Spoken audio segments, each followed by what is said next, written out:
Hi friends, Mayor Moreno here with a brief recap of the January 12th, 2021 City Council meeting. So we had some reports to start off and some items of interest. One thing, our new police chief, Chief Masterson, Bob Masterson, was sworn in.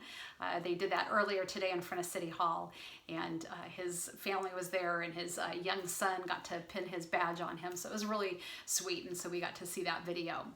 And then Chief Masterson got to give the, it is called the Chief's Commendation to Officer Martineau. So Officer Martineau, about a year ago, proposed that all officers carry tourniquets with them. And so we actually, our department implemented that.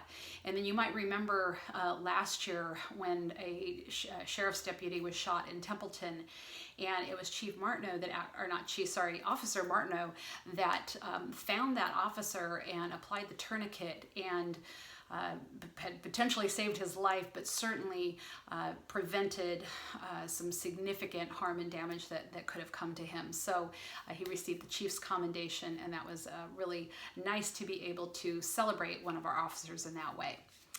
We also had an update from Lieutenant Mole, who let us know about some changes in the Department of Justice crime reporting.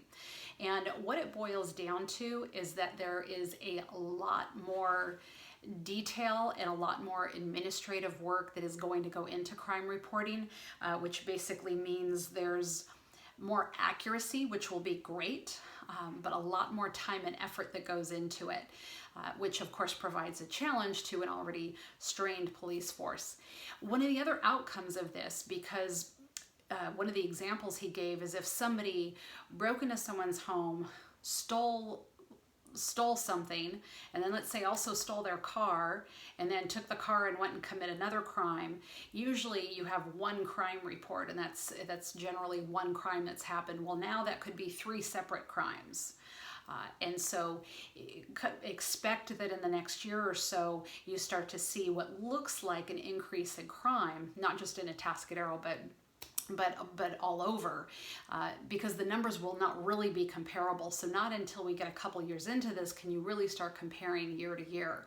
So I think that provides a bit of a challenge. So it will be good to have that detail, but there are some downsides to it. The big thing we did tonight is we had our kickoff for the sales tax measure D20. And what we did as a council, we looked at what staff put together in terms of the presentation for the upcoming 9 public outreach meetings.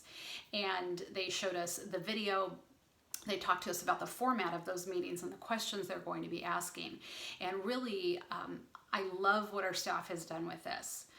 So the idea is that we want you, the public, to come to these meetings. So you only need to come to one, not all 9, but come to one of these meetings, and you'll get a really clear understanding of where we are in the city and what our needs are in terms of police, fire, infrastructure, those types of critical needs that we have, deferred maintenance.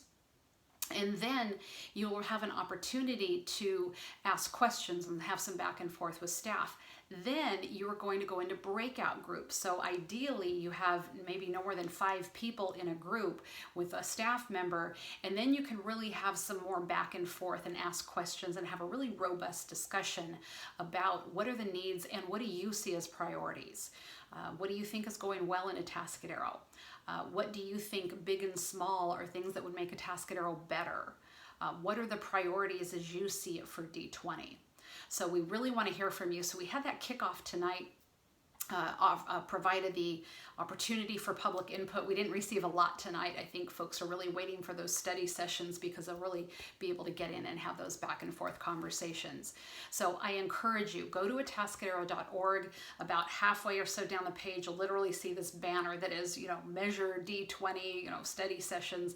Click on that. You can register for one of the 9 study sessions. We've made them at different times of the week, times of the day, to make sure that we can accommodate as many schedules as possible.